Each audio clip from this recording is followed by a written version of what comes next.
Hello, everybody, and welcome back. This is Alex. Say hello back. Thank you. I appreciate it. Today, it'll be a little bit of a different video because, as some of you may or may not know, I am in the military. I'm in the National Guard, just part-time. But my re-enlistment date is coming up. Or like my contract's ending, basically, is what I really should have said. And I've been kind of on the fence about re-enlisting, whatever. And this last drill, I decided that, yes, I think I'm going to re-enlist, because if I stripped everything down to just bare bones, I think I actually really do want to pursue a career in the military. That really, really intrigues me, because I think for a long time I had thought that isn't where I should go, because I feel like there is a stigma, and there's a little bit of truth to it, that if you are in the military and you're trying to make it a career, it's usually because either you can't find anything else in the civilian world, or like you're kind of struggling with a sort of purpose.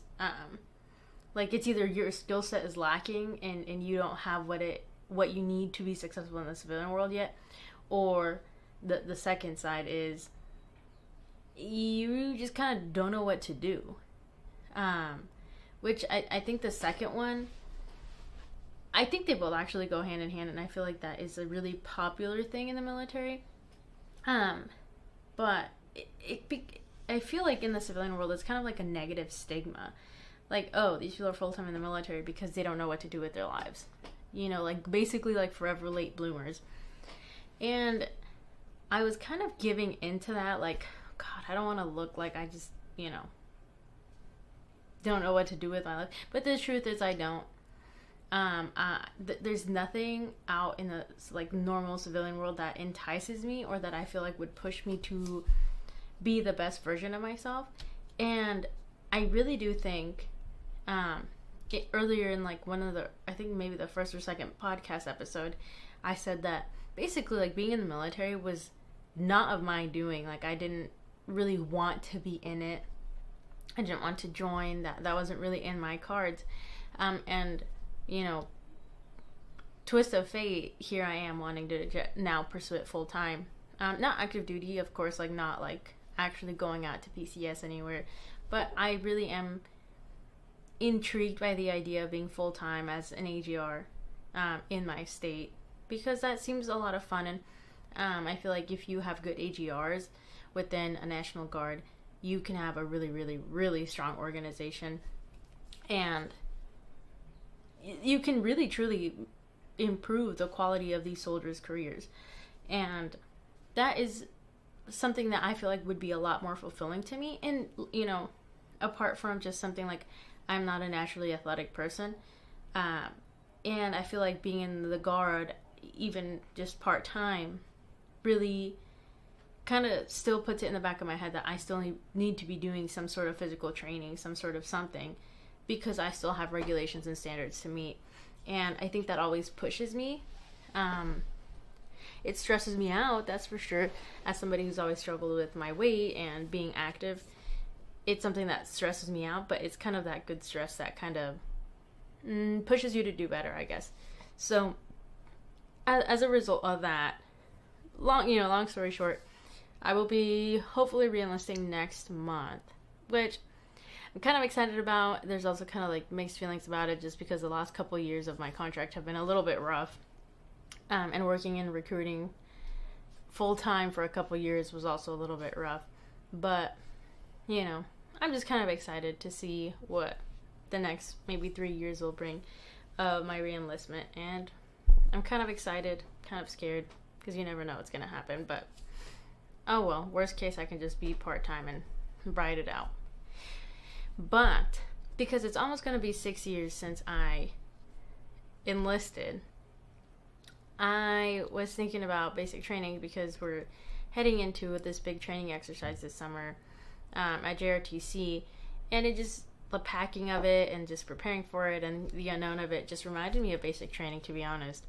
And it made me feel inclined to do like things I should have known, or things I would have liked to know before going to basic training, so that it could make maybe basic training a little bit less of like a T-bone collision in my head, because it was such a shell shock to me getting to basic training and being the first in my family to be in the military.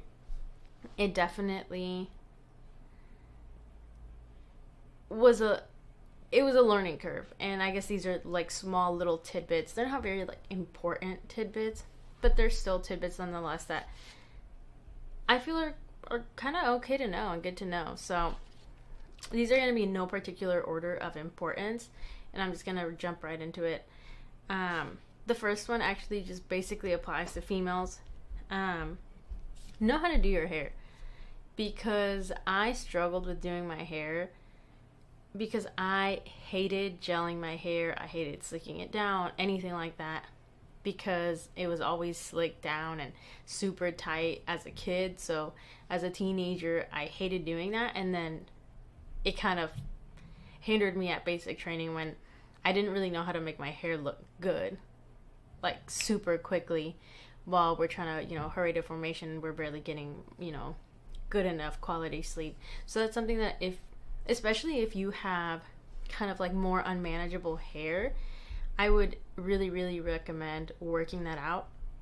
Finding, the type of brushes and the type of hair ties, bobby pins, what works for you, especially products that work for you, so that you can look good even while you are training.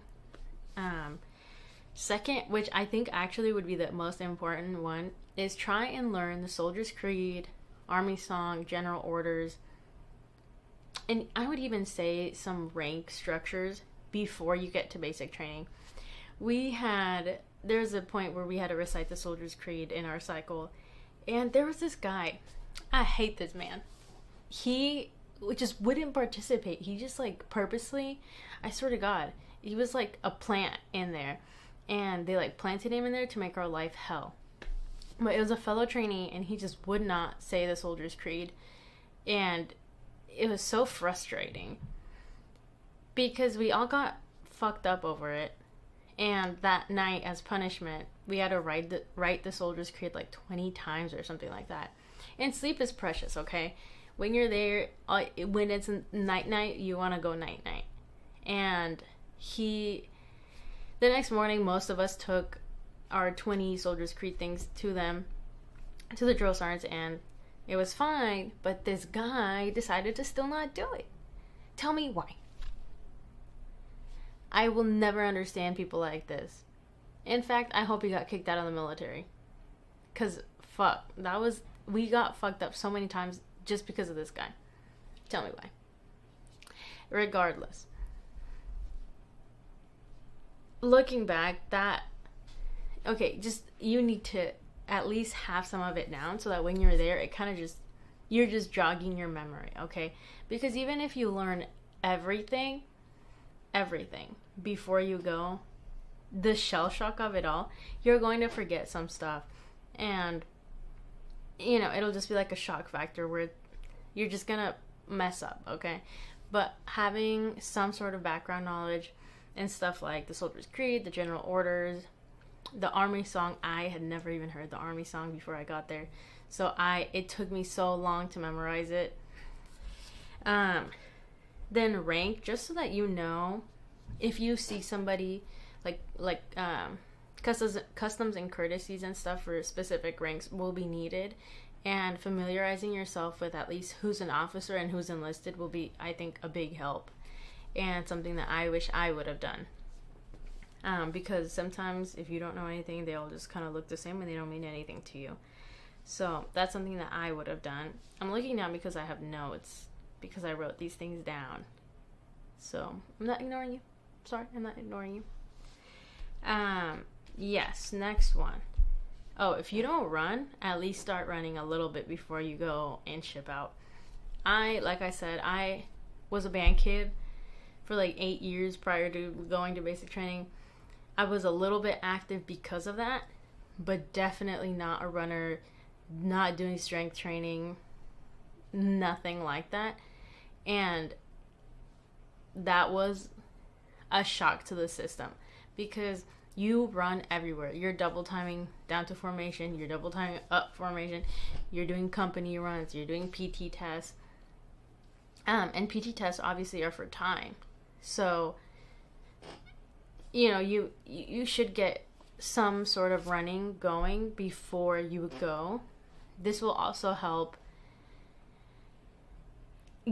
It'll kind of help you get less picked on, because I was in the slower crowd for, I would say, at least half the cycle, until like I finally, like, running started clicking for me, and just doing it all the time, just it got easier for me. But for a long time, like, you got picked on. Like, I would get called fat, I would get called like a bunch of shit just for being slow and on the chubbier side when I went. Definitely not overweight now that I think about it, but still definitely not like slender. So I would definitely start running, doing push-ups. That's good. That's the bread and butter of basic training: push-ups and running. Doing core exercises, at least if you're somebody who is not previously athletic or previously doing some sort of training. But yeah, give me one sec. Pardon the brief interruption. My apologies. Anyways, as I was saying, do some sort of physical exercise before you get there, okay? Because if not, you're gonna struggle. I'm just telling you right now, you're gonna struggle. I struggled a lot one time. We were doing, I think it was like the VO, and like, you can't, unless they told you to take your camelback off, you couldn't take your camelback off. And obviously, that bitch is loaded, okay? You have to have water in it. And one time I popped. I was doing the V-up, when you're on your back and you're trying to do crunches or whatever. Yeah, and my camelback popped, and I wanted to cry. I wanted to cry. I'll be completely honest with you, I would do basic training again. It was so fun. There's obviously some days that sucked, and like some training exercises that were a lot harder for me than I expected them to be, and those are the moments where that was my 13th reason. But it was a lot of fun, and I would 100% do it again. Anyways, the next one, this is a little tidbit: bring wired headphones. I would say, like, you can bring your AirPods and stuff, especially because you're gonna go to AIT and then, probably to your PCS, to wherever you're going. But while you're at basic training, when you get your phone, a lot of the times, again, in my experience, I did not just have the time to go and sit and charge in my phone, or if I would have brought like Bluetooth headphones, I would have definitely not had the time and the wall space, like that power, like wall outlets and extension cords and stuff to do that. So bring wired headphones just so that you can, have the time to call your family, your whatever, like as soon as you get your phone. I would say bring also like a portable charger, because at least for me, like I said, my portable chargers have never died. Like if I left them in my storage bin with full charge, most of the time it'll be like a month later and they'll still have full charge. You'll only really go, like, I'd probably say like you'll get your phone at least once every phase. So probably like, every 3 weeks, I think your phone should be fine. Or your portable charger would be fine to still have charge, and that'll let you quickly charge your phone if really it needs to. What's the next one? Oh, I wrote, expect the worst part to be the other people, and that's the truth. The hardest part of basic training is trying to drop your ego and just be a part of a team. For some people, the faster you can do that, the better. Like, I'm not saying let people walk all over you and like let other trainees pick fights with you or say things about you, whatever. But at some point, like, I think people misunderstand basic training and they think they're there to perhaps already prove something, or they're trying to go and be a leader. And that's just not how it works. You're there to be a soldier. You're there to learn how to be a soldier, which includes being a part of a team, right? One team, one fight. And a lot of people, I think, try and go be the best, I guess. But at basic training, you can't be the best. Okay, you're always, it's a battle you can't win, especially not with the cadre. It's designed for you to struggle. It's designed for it to be hard for you to be there and kind of like break you down and then build you back up as somebody else, as a soldier, I guess.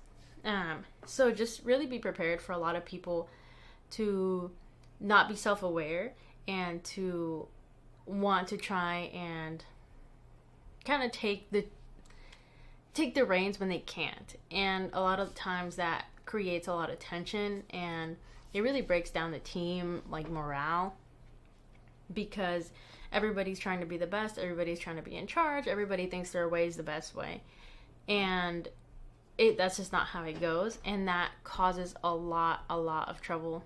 And I would say that a good amount of your smokings and just I hate to use the word punishments, but that's the only word that's coming to mind.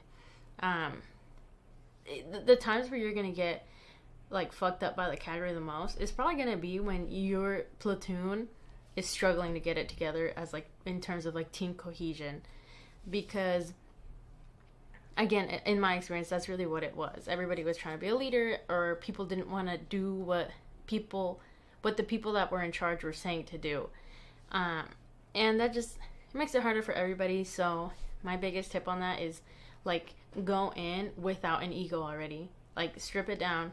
Just brain off. You're just there to do what you're told. And sometimes naturally, like, there's people that just stand out, okay? And not in a way that they're trying to. And a lot of the times, the cadre will see that, and they will kind of, on their own, put them in charge. And I think that would be more later into the training, into the cycle. That's what I'm trying to say. Later into the training cycle. But there are also a lot of times when really shitty trainees get put in charge, and it's mostly just kind of as a way, I guess, to build character for them. And this is done on purpose and stuff like that, obviously. But just really leave your ego at the door and just be there to be a team. Yeah, that's really it for that.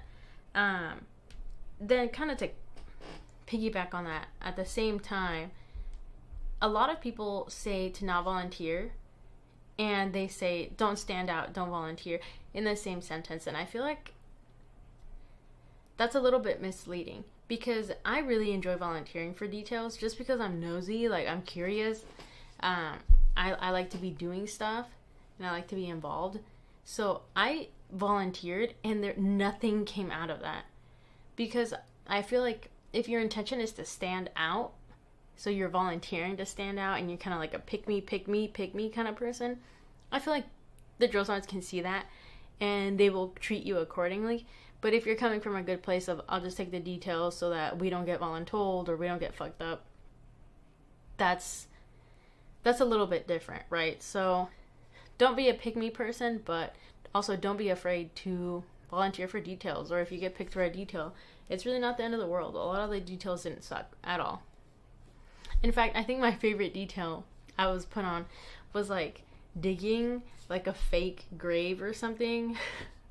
Because I think it was like two fellow trainees that fell asleep or something like that, or were on their beds while we were all cleaning. And I think it was a Sunday, but I got put on a detail to like dig little shallow graves for them in the ground, in the sand. And that was a lot of fun, to be honest. It was a lot of fun. I forgot about that until like literally just now. But anyways, yeah, some details will be cuckoo, but a lot of the times it's really not that bad, and it kind of gives you something to do and makes time go a little bit faster. At least that was how it went, like, for me.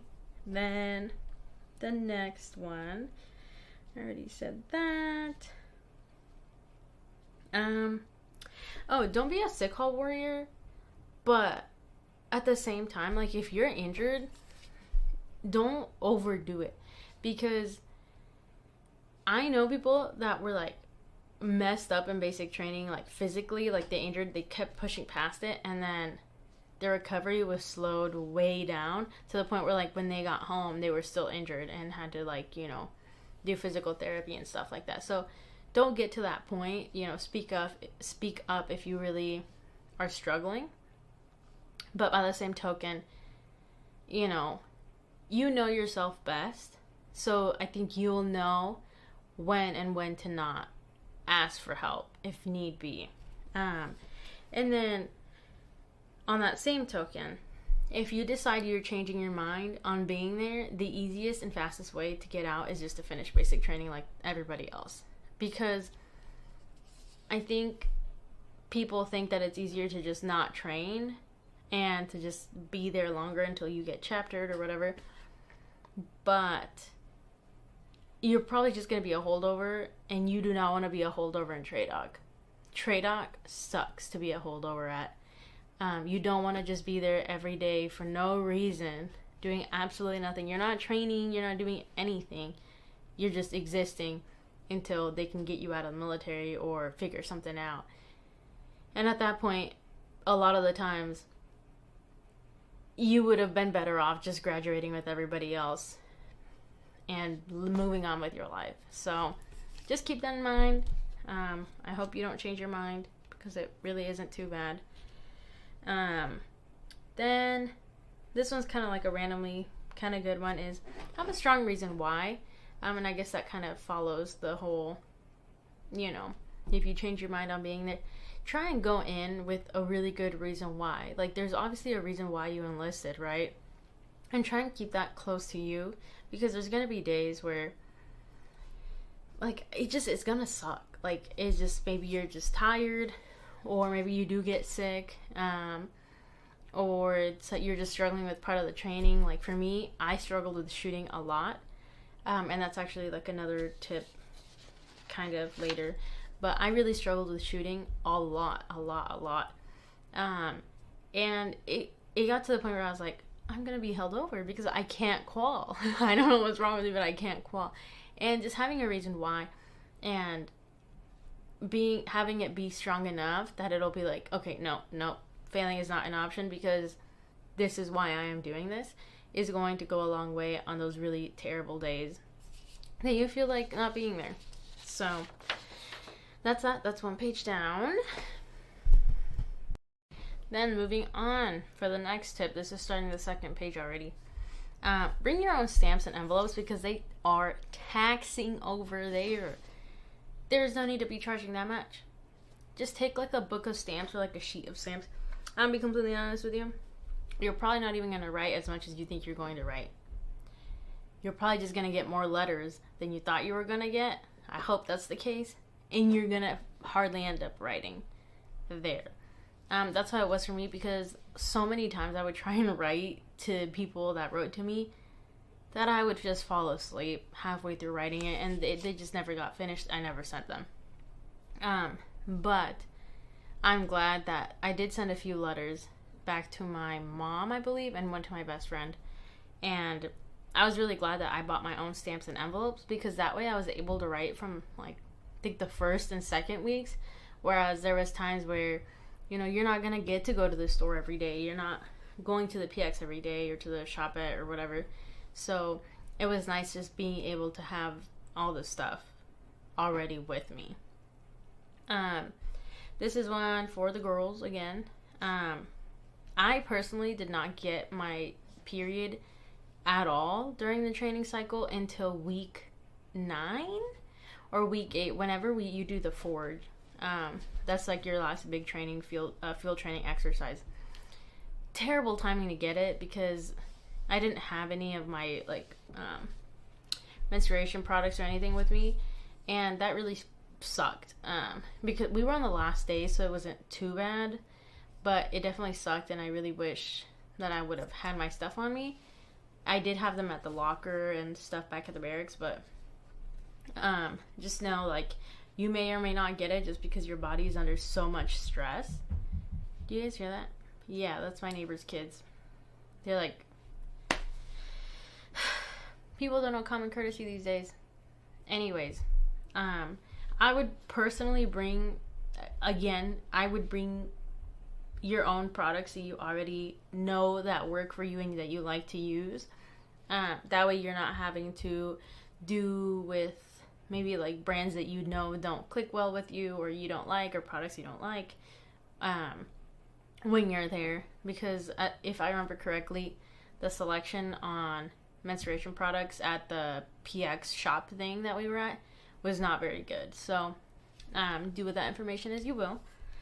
Then this is for everybody again. If your boots don't fit, you need to say something. Because if your feet are not good to go in terms of like your tennis shoes that you get and the boots that you're gonna get issued, your feet are going to feel it the entire cycle. Okay, you're gonna be walking so much, you're gonna be running in those.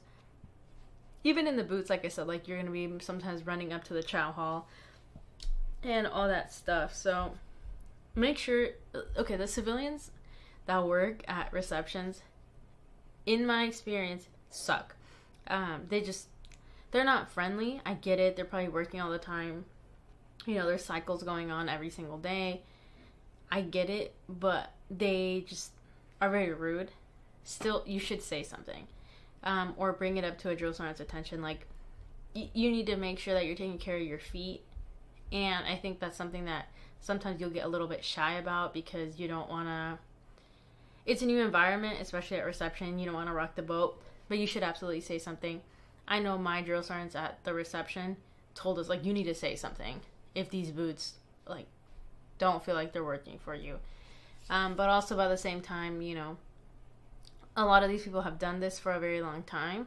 And, you know, put some respect, and not respect, put some trust into their knowledge. But at the same time, if it feels terrible, say something. Like I mentioned earlier, shooting. I wish I would have familiarized myself with weapons in general. Like, you're going to be taking them apart, putting them back together. You're just going to be carrying them around a lot. I would have personally tried maybe shooting once or twice before I left, because like I said, I think I wasn't the last one to qual in the company, but I was definitely within like the last 3 people to qual. I just really struggled with it. I don't know why. I don't know. Now I don't struggle with shooting at all. So I don't know if it was maybe my weapon or just the iron sights of it all. But even with CCOs, I was really struggling at basic training. And I was being told like, oh, maybe you won't graduate if you can't qual, all this crazy stuff.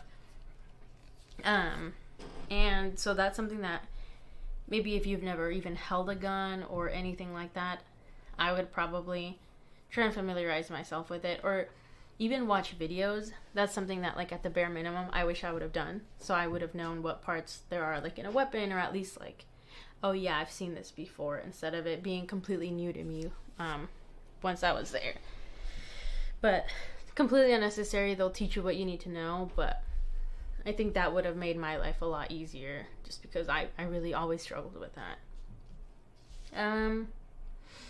I already said that. Oh, something I wish I would have known is that Facebook has, a lot of training cycles have Facebook pages dedicated to them.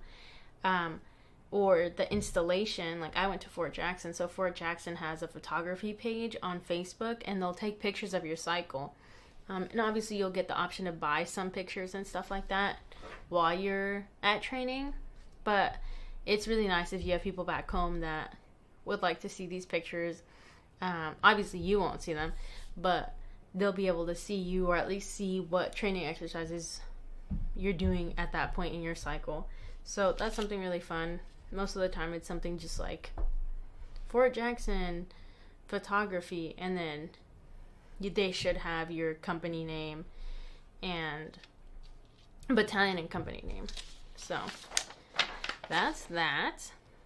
we're on the last page because I've kind of been sprinkling in some random stuff that I wanted to say in other pages before. So, I already mentioned this earlier, but turn off your brain, okay? It's like brain off, soldier on. Like, you just need to do what you're told. If they tell you A, it needs to be A. You can't be thinking like, oh, maybe it's a trick question. Maybe they said B. No. Stuff that comes from the drill sergeant's mouth, especially when it's in the form of instruction, is not up for interpretation. It's just, that's how they want it done, and that's how you're going to do it.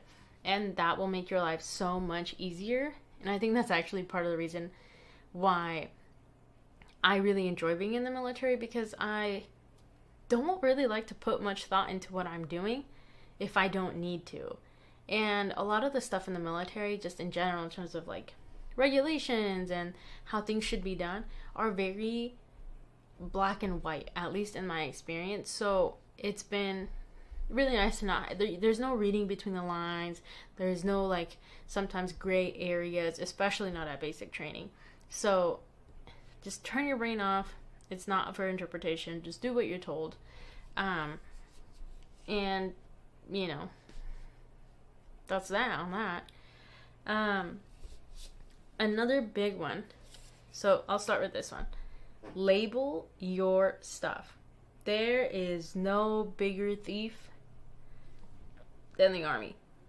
People steal shit all the time. For what reason, I don't know. I had some of my PT uniforms stolen while I was at basic training. Tell me why. Tell me why. I label your stuff. Most of my stuff is labeled with my last name and the last four of my social. Especially, I think the social wouldn't really matter much, or the last four of your social, but it's nice if you have a more popular last name, or people in your platoon or your company have the same last name. So that is that. And label everything. Like, I labeled my tan t-shirts. Most of the things that you can't really label are like socks. I even labeled my underwear. I labeled my undergarments. Because these people, some people, I'm telling you, it's crazy. I still don't know who stole them. But that's fine. I'm over it now. I bought some more at AIT later, but kind of on that same thing. Have good hygiene. Yo, I'm telling you, basic training is where I realized that so many people are just so disgusting. Like, people not showering, just for no reason dirty, right? Like, if there's one thing that we always at least had like 2 minutes to do, is shower. So I really don't understand why people weren't doing it. There's a girl in my platoon who ranked. She smelled like pee. She smelled like doo-doo. She smelled like pee-pee-poo-poo. For God knows what reason, I don't know. But I think one time we asked her, like, I was fed up, okay? Because I slept on the top bunk. She slept on next to me on the bottom bunk. So, like, hot air rises, baby. I was smelling those fumes all damn cycle. And I think at some point, it was either me or my battle buddy. I think it was me, because I was the PG. Yeah, I was the PG for the cycle for a little bit. And I asked her why she smelled like that or something like that. And her response was something along the lines of, I don't wipe because I shower every day. So you're telling me this girlie was saying she does not wipe her ass.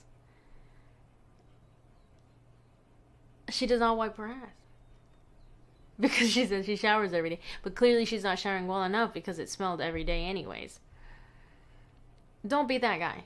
Okay? Or girl. Don't be that person. You do not want to be the person that stinks, because you're also going to get called out and it's embarrassing. Just don't do that. Just be clean, okay? Shower. Clean your areas. Shower. Wipe down. Keep it clean. You do laundry. I think we had time for laundry every week. Do laundry when you can, okay? There's going to be times where, like, obviously, like, machines are full. We would rotate platoons so that the specific platoon each week would have priority on laundry. Take advantage of that. Do your laundry. so you do not stink. There's no reason you should be stinking unless it's like a multiple day field exercise. And then everybody stinks. Okay? That's that on that. My second to last thing is, no matter, I would say, like, knowledge is a wonderful weapon to have, and it's really good and dandy that you're watching this video or other videos like it that are talking about their basic training experience. But just know that at the end of the day, like, nothing is set in stone, and everybody's basic training experience is really, really different. Your battle buddy right next to you in formation will have a completely different idea of what their basic training experience was. It really does greatly depend on your drill sergeants and, you know, how cool they are, basically. I think I was blessed with really, really good platoon drill sergeants. They were phenomenal. But yeah, so just, I would say keep educating yourself on the topic and kind of what to expect and things like that. But 100% don't think that it's going to be exactly the way other people said it, because also it's been 6 years. The Army changes things, I feel like, all the time. So your basic training experience could be vastly, and probably will be vastly different than most of the videos that you're watching. So just keep that in mind. But regardless, this kind of leads into my last one. Just go with the flow. Have fun, okay? This is literally a once-in-a-lifetime experience. And it's a lot of fun. Especially if you're somebody who's never done things like obstacle courses or like a lot of physical activities or taking tests or just being in uniform. It really is a wonderful, like, once-in-a-lifetime experience that I think most of us look fondly back on. And just take the time to get to know people. You know, you're not necessarily there to make friends, but the Army's actually a really small place. So just, you know, being friendly to other people, being like a good comrade, right? And just having fun and making memories with these people. And it'll be over before you even know it, and then next thing you know, it'll be like 6 years later and you're thinking about re-enlisting. So just enjoy everything. Don't take anything personally. You're going to get millions of insults probably. Don't take it personally. You also have to know, like, these drill sergeants are this is their job, right? And they're there probably, like, on for more hours than you are as a trainee, and, like, they gotta keep shit fun, okay? I would probably be doing the same thing. I would probably be bullying these trainees too, and you just kind of have to let it go and don't take it personally, and just kind of laugh at it, because it's fond memories, right? So that's all I think for that. I can't think of anything else that's coming to my head. But I'm remembering, like, random memories from basic training. Yeah, it was a good time. Like I said, I think I'd do it again. I actually wanted to be a drill sergeant when I first came back from Train Dog, and then things happened. I mean, the pandemic happened also. But it just seems like fun to be a drill sergeant. But anyways, I hope, I mean, if you're watching this, you probably haven't gone to basic training. Maybe you have, and you're just trying to see what I want to say, or what I have to say. But anyways, have fun at basic training. It's a once-in-a-lifetime experience. Enjoy it. Have fun. And yeah. And if you already have been to basic training and you have more things to share, feel free to leave it in the comments. And now I'm gonna go. Bye. Say bye.